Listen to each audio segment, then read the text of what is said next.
There was empires in Africa called Kush, Timbuktu, where every race came to get books. My success to you, even if you wish me the opposite. Sooner or later, we'll all see who the prophet is.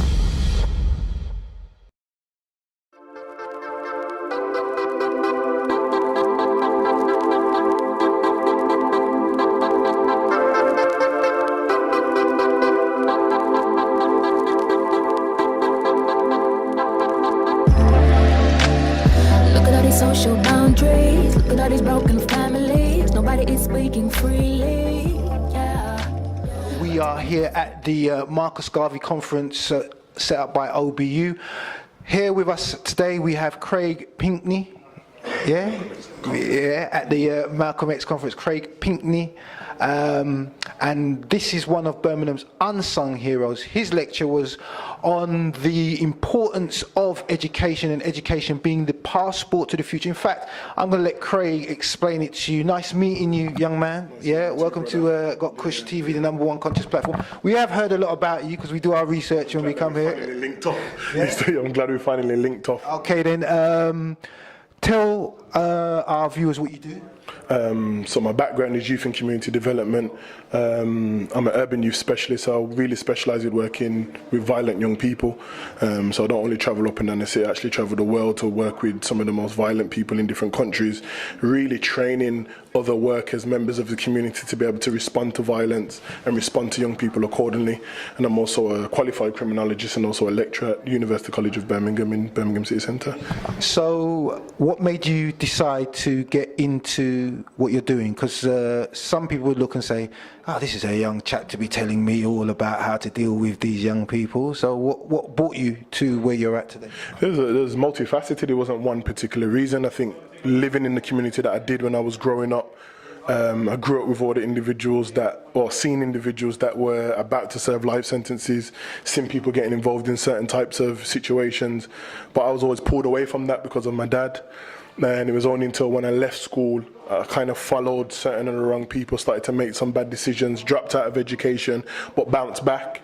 And then once I did bounce back and I got my degree, I got my diploma, I got my master's degree, I said I wanted to come back into my community and give information to young people that lived similar type of lifestyles or were inspired by certain types of lifestyles, but also to train the people that want to respond to people with certain lifestyles and certain mindsets. And that's been the mission, and I haven't changed. So what made you choose the particular field that you went into? Because many people would kind of stay away from, especially children who have extreme violent tendencies. What made you decide to go into that? Well, it's in the blood. My uncles, my grandmother, Mavis Pinkney, God bless her, she was the first woman in Handsworth to start a community organisation from her household in Lascelles. So many people may know of like the Muhammad Ali Foundation and other organisations. So my family are well known in our community for doing a lot of stuff. So again, it's in the blood. Working with young people, for me, was kind of a bit on the edge because, again, working in or living in an environment where I seen violence and it became normal, I wanted to respond to that accordingly. So that was really my choice, but it's been in the blood from day dot. So in the community that you're in at this present time, no difference to what we see in London or in New York or in any major cities, we have young people who have dropped out of education, like yourself, dropped out of education or excluded from school, you know, and they go on now to that path, onto that life of crime, and they end up in youth offending institutions, serving sentences 10 years, 15 years, tarnished with being a gang member for the rest of their life. How do you kind of turn that around? Because even though you will go in there and say, look, you've got to get yourself educated, this is the passport for you to make something of your future, how does the whole process actually work for you? For me, the first and beginning thing is one, understanding. I never go in on the premise that I'm there to give them information to tell them about the mistakes that they've made, other than what can I learn from them. So for example, if I'm working with an individual that is serving 30 years in prison, he ain't coming home anytime soon. So what I would do is, in terms of teaching him, it'd be trying to get him to understand that even though you're in a predicament and you're in a situation and you might not come home for now, or you might even die inside, you now have to give me a message, and that message I have to convey to your children and convey to the rest of the community, because hopefully throughout that situation that they've found themselves in prison and whatnot, they would have reflected. And for many of our young people that go into the prison institutions, that's the only time that they get to reflect, because when they're in the community, there's so many distractions. There's the girls, there's the cars, there's the clothes, there's the money, there's all of the things that are out there, or paranoid because they're wondering who's going to lick them down or whatever and whatnot.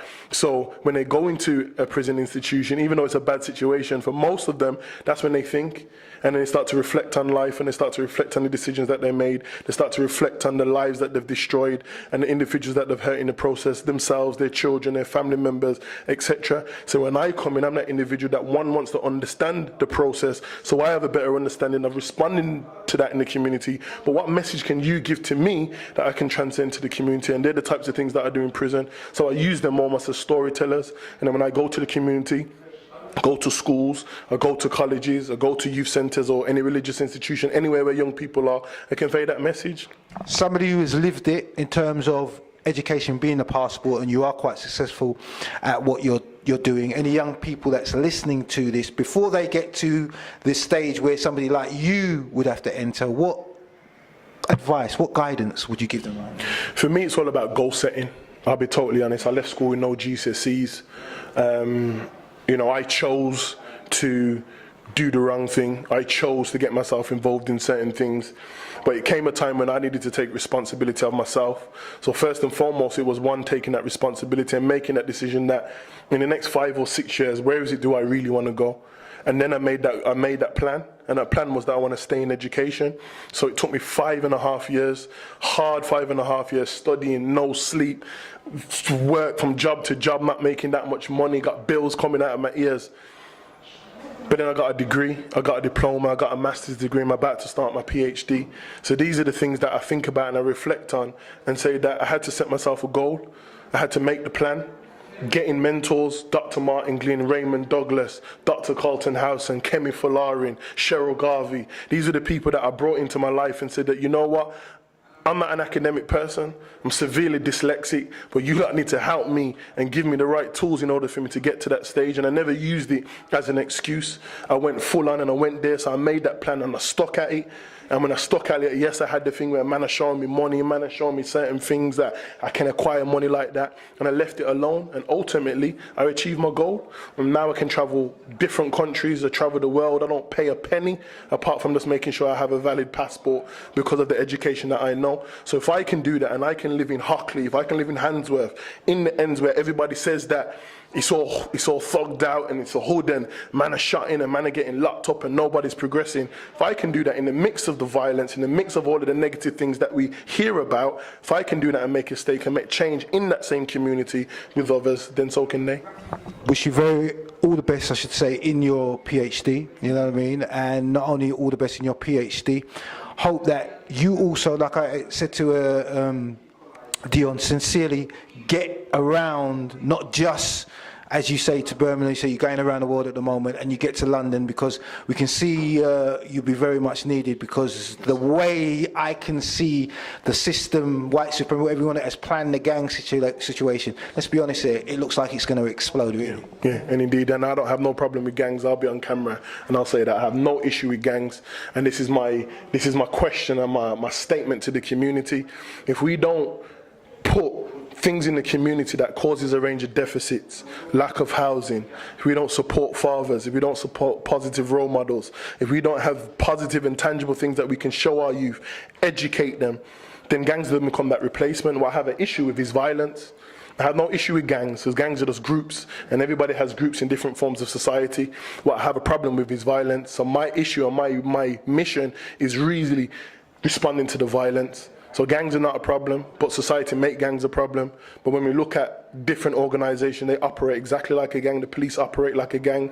MPs operate like a gang. The government operate like gangs. So they're all different gangs. The problem is that when gang is flipped on us and we see that black face, then we're the ones that get that 35 years, but we don't make the guns and we don't make the drugs to come into our communities, but we get the 35 years. So gangs are not a problem. The violence is the problem. So our work and our knowledge and skills to transcend transcend to man is about able to respond to that and raising the attainment of our children, because if we don't do it, nobody else will. And as Malcolm said, that if we allow them to go into the killing fields, then there's no hope for the future of our children. So that's why education is the passport to the future, and the future belongs to those who prepare for it today. Excellent, well said. Beautiful. We've got Kush TV. This is what we're here to bring you, yeah? The real reality, truth, facts, consciousness coming from a young brother who should be at this present time on a pedestal, so that we can all know that the help is there for us out there. Not on a pedestal because his chest is bigger than mine, all right, but on a pedestal because he's talking sense, he's educating people, and he has lived it, so knows how to get our young people out of that grime. All right, you're with Dua Mutev and Unc Craig. Peace, King. Thank you very much, my brother. Yeah, peace to you, my God. Yeah, keep doing what you're doing. Yeah, and you have definitely inspired me today. Yeah, and I know you inspired a lot of people in there with your talk. Yeah, and like we said, all the best with your PhD. Make sure you come back and talk to us at Got Kush when you get that. Yeah. Every time, we're family now. We're family. Yeah. All right, then. Peace. Thank you.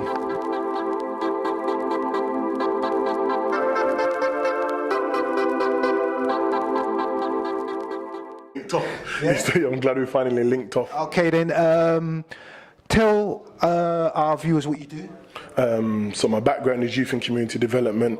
I'm an urban youth specialist, so I really specialise in working with violent young people. So I don't only travel up and down the city, I actually travel the world. Unsung heroes. His lecture was on the importance of education, and education being the passport to the future. In fact, I'm going to let Craig explain it to you. Nice meeting you, young man. Yeah, welcome to Got Kush TV, the #1 conscious platform. We have heard a lot about you because we do our research when we come here.